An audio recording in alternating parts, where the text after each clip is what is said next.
Mabaho ba ang poultry, piggery o kambing farm nyo?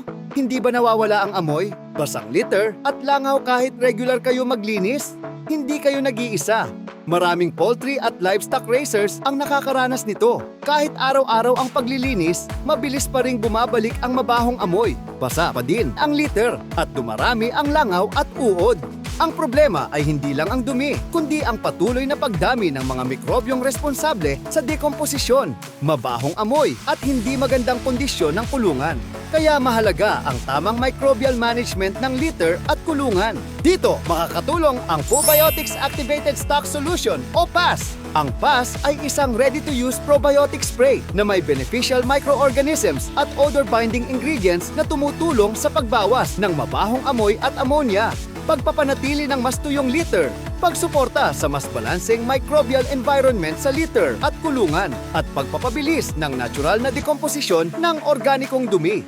Take note, maaari rin itong gamitin kasabay ng IGRs, larvicides o adulticides bilang bahagi ng isang integrated fly management program para sa mas epektibong pagkontrol ng langaw at uod.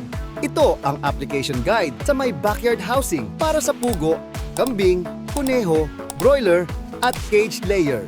Maglagay ng 50 ml na PAS sa 950 ml na tubig. Ang 1 litro ay sapat na para sa humigit kumulang na 5 square meter na coverage. Ito naman sa mga commercial broiler at layer farms. Maghalo ng 1 liters ng PAS sa 15 liters na tubig. I-spray ng pantay sa liter upang makatulong sa pagkontrol ng amoy at mapanatiling tuyo ang liter. Para naman sa mga pig housing, pagkatapos alisin ang dumi, ihalo ang 800 ml na PAS sa 15 liters ng tubig at i-spray sa sahig, dingding at iba pang bahagi ng kulungan upang makatulong sa pagkontrol ng amoy at mabawasan ang pagdami ng langaw. Maaari rin itong gamitin bilang cooling mist spray sa mga baboy sa panahon ng matinding init upang makatulong sa pagpapalamig ng kanilang kapaligiran habang pinananatiling mas sariwa ang kulungan. Laging tandaan, ang malinis at tuyong litter ay hindi lamang nakakabawas ng amoy at langaw. Nakakatulong din itong lumikha ng mas komportabling kapaligiran para sa mga alaga at sumusuporta sa mas mahusay na farm management.